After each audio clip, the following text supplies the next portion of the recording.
Just on with carting some food with my dad. My dad's doing it as well. It's about 11 o'clock, well, about 11:30 on Friday. So there's all the feeders to feed.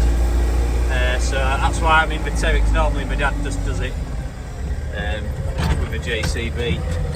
But to make it quicker, because otherwise we'll have to do 12 trips. So I just jumped in Terrix. It's a bit bouncier in old Terrix than JCB. JCB's got a suspension boom. I've still got the glasses on. We're grinding out the fabric crates. We've got quite a few out already. I'll show you at the end of the day what we've done. But yeah, it's quite exciting when you start a new project. My dad's just coming up now. That is bouncy. I wish I was in TM. My dad's in TM, man. Is he smiling? 2. I bet he was saying pen 2 then. So we'll have a look at pen 2. To feed.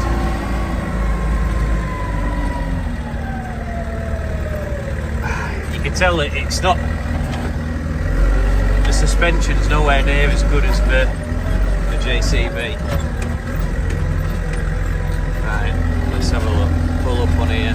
I haven't done this job in a while. This is my dad's job normally.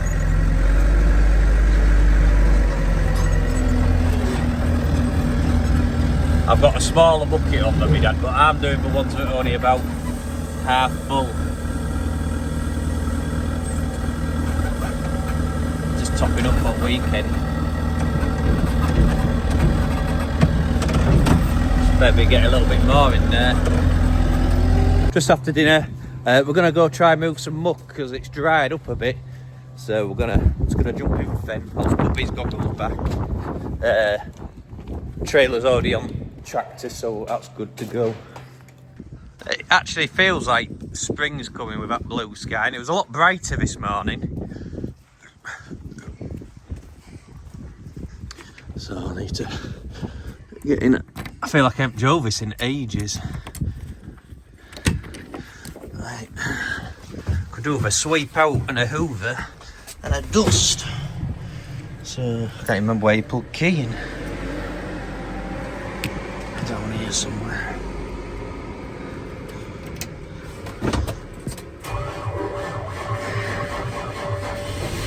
Oh, and it just started. It hasn't been started in a while. My dad's just dropping the grain bucket off, and he'll be putting the muck bucket on. Just heading to the muck now. My dad's just in front of me. Crops are looking bloody fantastic. Before you know it, we've put fertiliser on start of March, end of February. We should be getting some delivered next week. First scoop going in. That was a heavy one. I'll just jump out and have a look.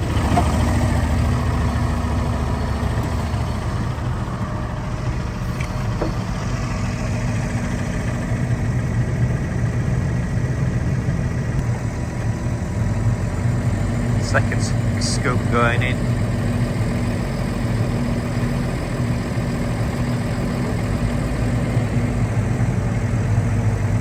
Probably about another load after this.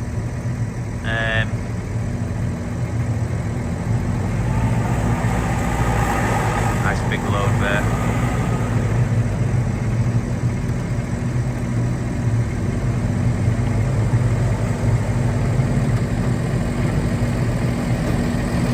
Then we've got the rest of it down there. I'll just show you. I bedded this up yesterday, another pen. So they've got a bit more space. Then we've got one hut left to bed up in each pen.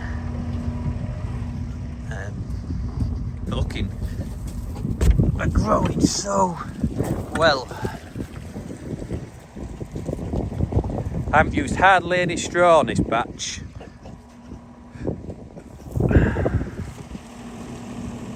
hardly any straw. 4 weeks we've had them this week, and next week 5 weeks. Fendt's looking well. Yeah, we've had these pigs 4 weeks now, and they've really done well for us. They do really well outside, and especially these huts from Contented Products. You know, I think they're real good layout and setup, especially with your pens, and it helps when you've got a good feeder and water system. And it helps when the weather's dry as well. That plays a big part. Like, I've used hardly any straw. If it stays like this, I might get away with just using these 6 bales in front of the huts, and I won't have to use as much straw. Like, but yeah, I'm really happy with the performance of these pigs. Like, there's never any issue really outside with the pigs what we're getting from Mosey's. Like, they're fantastic. But yeah, and I love these pens. I want another 10 really. We've got to go up to 40 huts. It's quite a lot of pigs that, like, but right, we'll go see. About half full now. Just got set off. I just felt like the tractor was struggling a little bit, so I just jumped out. One of the tyres on trailers is flat, so I'm just nursing it back to the farm now, and I'll turn compressor on, get it blown up. Not these two, we just want this one round here. Flat. When you look down, flat. So I'll put the compressor on. Then we'll get it blown up. We'll have to give it a minute for the tank to get filled up. Then we can start putting air in. But you can just see how flat it is there. Look. Back on 20 minutes later. I've put air in all 4 tyres. They were all a bit low. Good, broken down. But I've just spoke to Brockhills. I've got electrical fault, I think. Or electrical fault, or blocked hydraulic filter, but I think it got done about 300 hours ago, so I don't know if it could be the blocked filter. But yeah, I've got 10. I'll flip you around. I've got 10 warning lights. Look, it tells you what you've got. Oh, I'm pressing the wrong button. I press OK.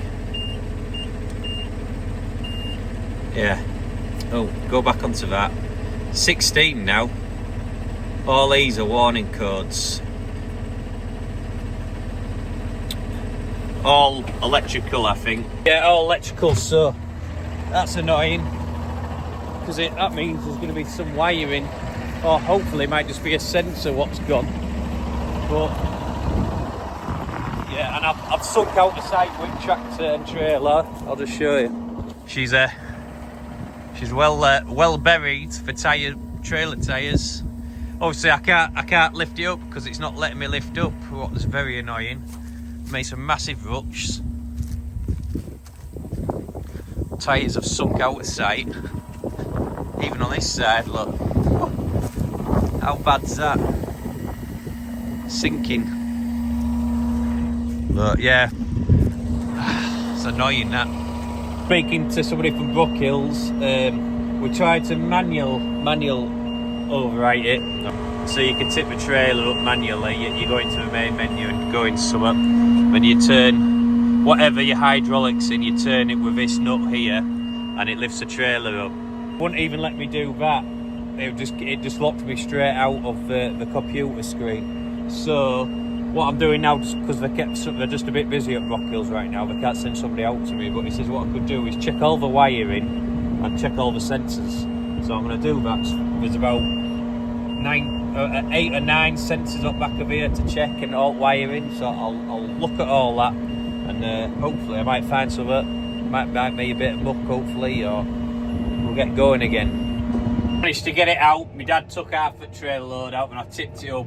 Luckily the tractor managed to do it, but I've got more warning lights on now, so we'll head back to the farm. Hopefully Brockhills will turn up shortly.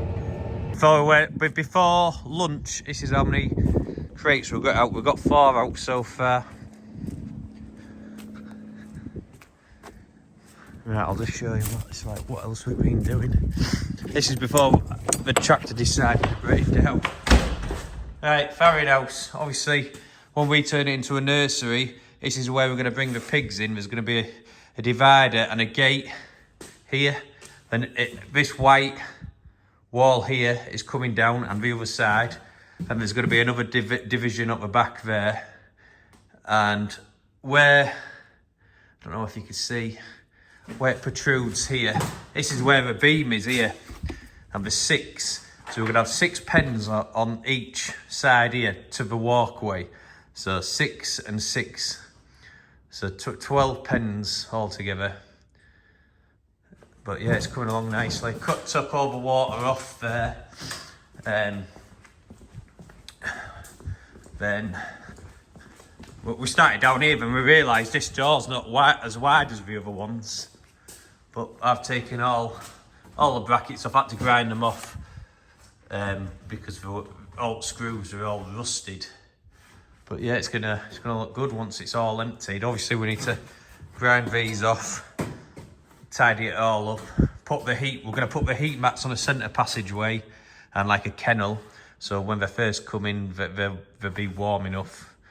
But yeah, it's gonna look good. It's quite exciting when you start renovating a new shed.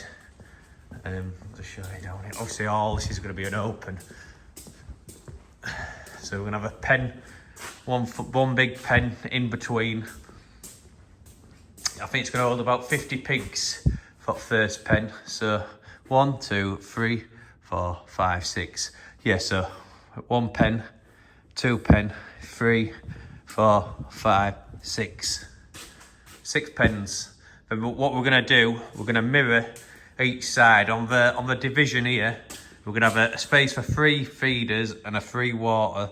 Then up the other side, there's gonna be 3 feeders, a 3 space feeder and 3 space water for the pigs, so 3 nipples.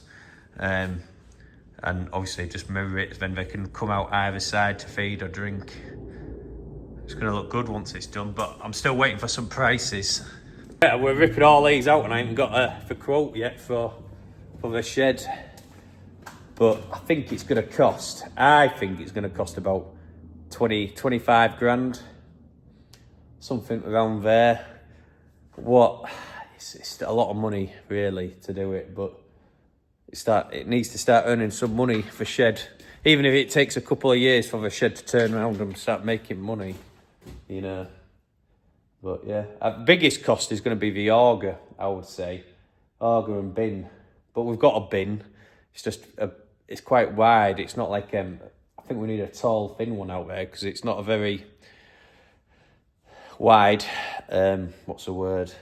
Wide access for your track. So it wants to be tall and skinny, I would say. Like a bit like bin 3. But yeah. Right, we'll go check some pigs. Right guys, I'm going to leave that there. Just a short video today. I'm going to put in a little video of them crates, so I'm going to try and sell at the end of the video. But I hope you have a good weekend guys, and I'll see you on the next one. Have a good one. Got the first 2 crates out. When I come to sell them, they're going to come with 2 side backs that go either side in the crate. It'll come with this back, and it'll come with 2 long divisions. So you're getting 3 back panels, 1, 2, 3, then 1 long panel going that way and another long panel going that way. So you're making your square for your piglets, or rectangle, sorry. So yeah.